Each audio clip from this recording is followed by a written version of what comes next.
Nessa parte das nossas videoaulas sobre folha, nós vamos falar das variações na estrutura geral relacionadas à fotossíntese, que determina a designação de plantas como C3, C4 e CAM. Fotossíntese, nós já sabemos da sua importância para a vida na Terra. Ela é a base de toda a vida, é um processo extremamente importante e que nos leva, inclusive, a dividir os organismos em autotróficos e heterotróficos. Os organismos autotróficos são aqueles que são capazes de sintetizar seus próprios nutrientes, e a maioria deles através da fotossíntese. Tem um grupo pequeno que faz essa síntese também através da quimiossíntese, mas o nosso foco aqui é a fotossíntese. E os organismos heterotróficos, nos quais nós nos incluímos, são os organismos que dependem dos autotróficos, dos fotossintetizantes, para obter seus nutrientes, os nutrientes necessários para a sua vida. A fotossíntese, então, como eu já disse, ela é essencial para a vida na Terra, porque ela é a base das cadeias alimentares. Então, os seres fotossintetizantes estão na base dessas cadeias e, além disso, a fotossíntese produz o oxigênio essencial para a vida. Basicamente, a fotossíntese retém a energia solar, então a energia luminosa, ela é colocada, ela é retida em moléculas orgânicas. Quando essas moléculas orgânicas são quebradas, essa energia é liberada para as atividades metabólicas dos organismos heterotróficos. Então, basicamente, os seres autotróficos fotossintetizantes, eles conseguem captar a energia solar e reter essa energia solar nas moléculas orgânicas através das ligações químicas. Quando os seres heterotróficos se alimentam dos seres autotróficos, eles então quebram essas moléculas orgânicas, liberando a energia necessária para suas atividades metabólicas. Quando nós pensamos em locais de ocorrência da fotossíntese no corpo da planta, sem dúvida a folha é o órgão mais fotossinteticamente ativo. Então, uma folha de dracena, por exemplo, aqui nós temos o corte transversal da folha de dracena, a gente observa a presença do parênquima clorofiliano. Esse parênquima clorofiliano, nós podemos observar a presença desses grânulos que nós já discutimos em aulas anteriores, que são os cloroplastos, que tem uma membrana externa, uma membrana interna que se dobram, formando essas pilhas que são chamadas de tilacoides. Aliás, cada pilha dessa é uma tilacoide, o conjunto é chamado de grano, e na membrana dessa tilacoide, das tilacoides, nós temos a ocorrência da clorofila, que é essa molécula que tem esse núcleo de porfirina com magnésio central e uma cadeia lateral. Porém, a clorofila ela não ocorre sozinha, isolada, ela ocorre em com um conjunto de outros pigmentos, incluindo carotenoides, que nós chamamos de complexo antena, que são esses complexos presentes na membrana plasmática, né, das tilacoides, e que são responsáveis pela captação da luz e pelo início do processo de fotossíntese. A fotossíntese, didaticamente, ela é dividida em duas etapas: a etapa fotoquímica, também conhecidas como reações luminosas, que ocorrem nas membranas das tilacoides, e a etapa química, também conhecida como etapa das reações de carboxilação, que ocorre aqui no estroma. Basicamente, nós não vamos nos deter aqui aos detalhes da fotossíntese, esse é assunto para as aulas de fisiologia vegetal.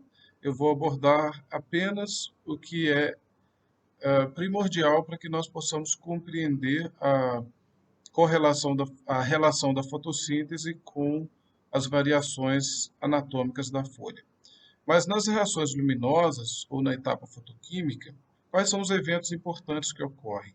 A quebra da molécula de água, liberando o oxigênio, e os elétrons da molécula de água vão estabilizar aqui a clorofila.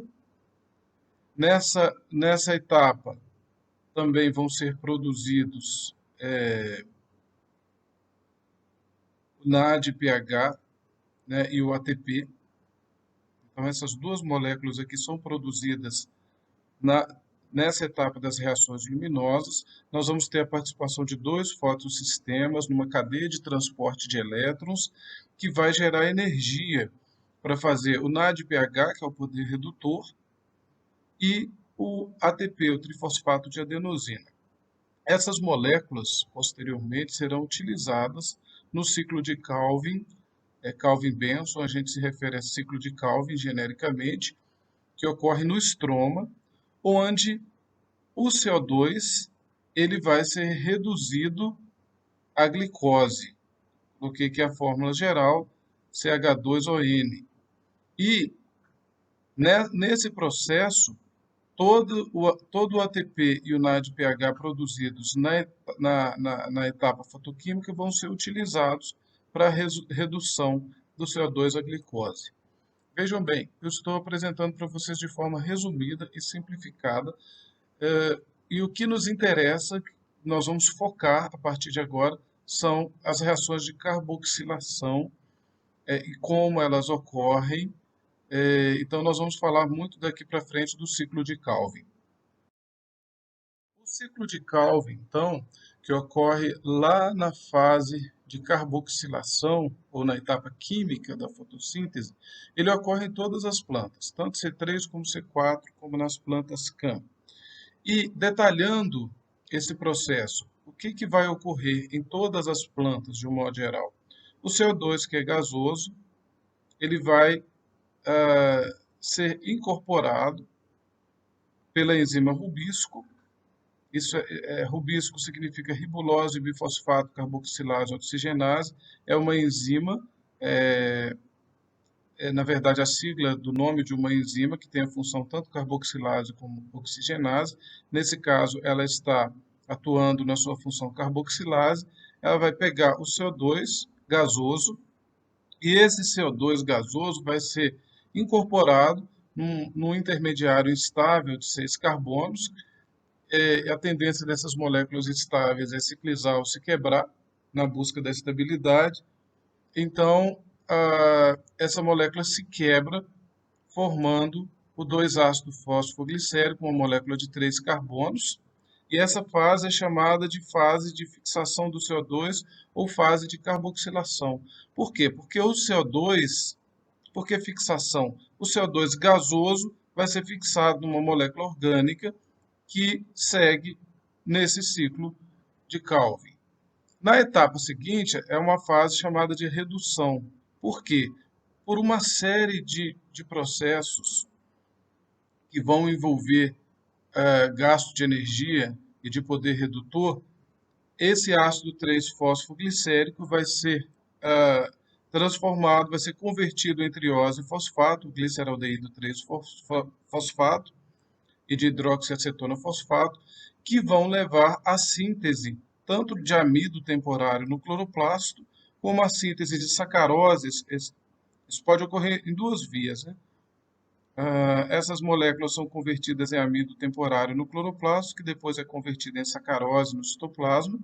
Essa sacarose vai ser transportada via floema e vai para as atividades metabólicas da planta.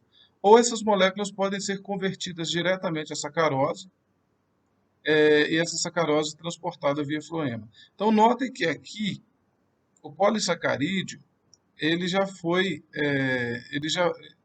sintetizado. Então, o CO2 que entrou aqui gasoso foi incorporado a uma molécula orgânica que levou à formação dessas moléculas que vão ser utilizadas para formar a glicose, que depois vai ser incorporada, juntada com outros monossacarídeos para formar a sacarose, que vai ser transportada no floema. Isso na segunda fase, na fase de redução do CO2 à glicose. Na terceira fase, é uma fase de regeneração da ribulose. Quem é a ribulose? É a molécula inicial de 5 carbonos. Eu falei para vocês que o CO2, ele se quebra, ele forma um intermediário, quando ele é fixado, ele forma uma molécula de 6 carbonos. Mas ele é fixado onde? Ele é fixado numa molécula de 5 carbonos, a ribulose bifosfato. Né? De onde vem essa ribulose bifosfato? Bom, parte dessas moléculas que formaram o ácido 3-fosfoglicérico vão vir para essa rota para formar a glicose e parte vem regenerar o ciclo, formando novamente a ribulose bifosfato com 5 carbonos, e essa ribulose bifosfato, então, vai participar novamente do ciclo de Calvin, por isso é um ciclo, produzindo sempre a glicose, que depois vai ser transportada como um disacarídeo, a sacarose, né, no via floema. Então, isso aqui é um resumo do ciclo de Calvin. Claro, nos livros de bioquímica vocês vão encontrar detalhes de cada reação, de como isso ocorre. Não é o nosso foco. Aqui nós estamos apresentando de uma forma resumida o ciclo.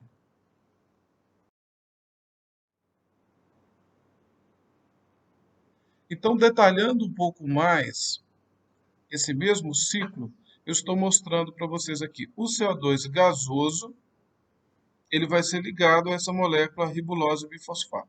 Então, vamos observar isso mais de perto.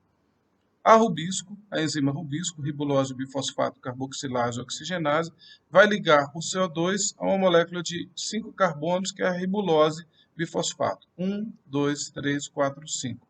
5 carbonos com mais um carbono formam um intermediário instável de 6 carbonos, que vai se quebrar, formando essas moléculas de ácido 3-fosfoglicérico.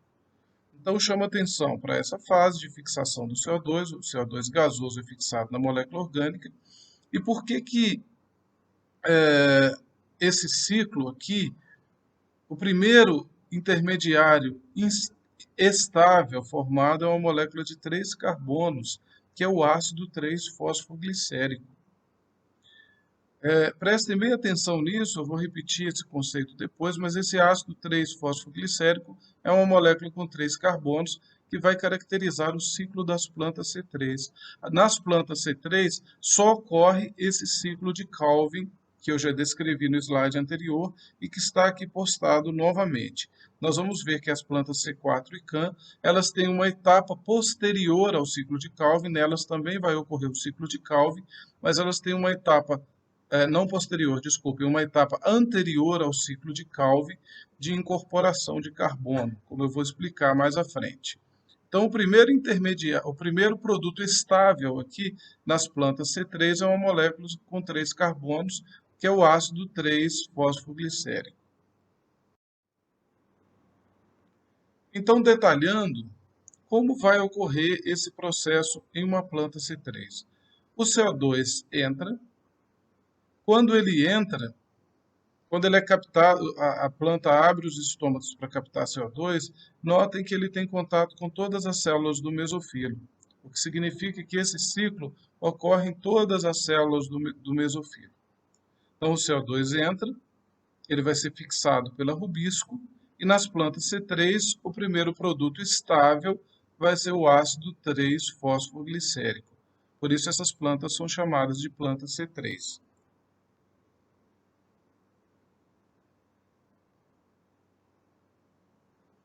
Quando nós fazemos um teste histoquímico, aqui no caso eu utilizei do GOL, a gente observa que há formação desse amido temporário no cloroplasto de todas as células do parênquima clorofiliano, de todas as células do mesofilo. Por quê? Exatamente porque pela conformação dos tecidos, parenquimáticos, o CO2 tem contato com todas as células. Nós vamos ver que nas plantas C4 essa conformação de tecidos é bem diferente, e isso compartimentaliza os processos. Então, nas plantas C3, o ciclo de Calvin ele ocorre em todas as células do parênquima clorofiliano. E a gente comprova isso, como eu falei, pelo teste com Lugol, que mostra a formação de amido temporário em todas as células do parênquima clorofiliano palissádico e lacunoso. Esse amido depois vai ser convertido em sacarose e transportado via floema. Então vejam bem, como eu disse, o ciclo de Calvin ele ocorre tanto nas plantas C3, soja, arroz, trigo, aveia, como em plantas C4, cana-de-açúcar, milho, E também nas plantas CAN, suculentas de um modo geral, o abacaxi, né? Então o ciclo de Calvin vai ocorrer em todas essas plantas.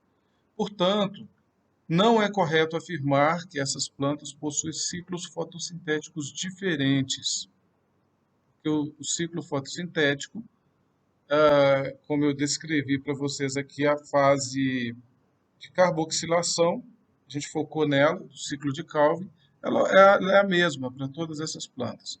Só que nas plantas C4 e CAN, há uma fase adicional de captura do CO2 ou incorporação do CO2 que precede o ciclo de Calvin.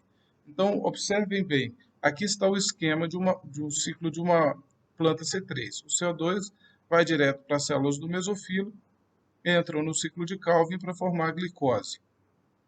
Nas plantas C4 eu tenho uma fase anterior, essa fase de incorporação do CO2, de captura do CO2, que precede o ciclo de Calvin, que vai ocorrer num compartimento específico, então há uma separação espacial dessa fase de incorporação do CO2 que precede o ciclo de Calvin, e nas plantas CAN vai ocorrer também essa fase anterior ao ciclo de Calvin com uma separação temporal. Essa fase ela vai ocorrer durante a noite, como eu vou explicar em detalhes nos slides seguintes. Quando a gente olha a anatomia de uma planta C3, a gente observa bainha do feixe vascular pouco desenvolvida, uma bainha discreta. A gente observa um parênquima clorofiliano heterogêneo. Aqui no caso a gente tem um dorso ventral, palissádico lacunoso, mas a gente podia ter palissádico, lacunoso, palissádico. E, como eu falei, mesofilo heterogêneo, né? Parênquima palissádico, lacunoso, palissádico. E a gente observa também feixes vasculares distantes entre si. Notem que nas próximas aulas nós vamos detalhar o ciclo das plantas C3, C4 e CAN.